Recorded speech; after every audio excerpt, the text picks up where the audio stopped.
Hello and welcome back. Previously, I spoke about incorporating customer feedback. Well, let's talk about one way to get that feedback, which is by conducting user or customer interviews. Few things to have in mind. Number one is only use interviews in the few cases where they generate valid data.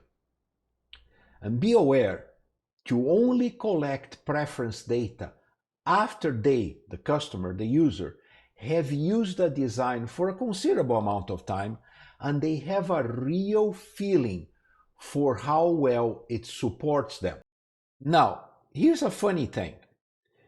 People can't remember the details of how they used a website or an app. And that leads them to the tendency of making up stories to rationalize whatever they remember, or worse, what they misremember. Keep this one in mind. Users typically have no idea how they might use a new technology based on the description alone. So if you only give them a description, it's probably not going to end up well. Now, here's the interesting thing. When you ask users for their opinions, there is also this thing called the query effect, which means people can make up an opinion about just anything, and they will do so if they are asked. So, when are interviews useful?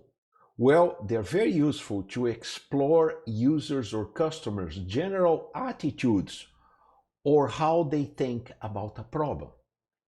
After you get that information, it's your responsibility to design features that address the problem, and then to test prototype designs of those features to validate or not your hypothesis.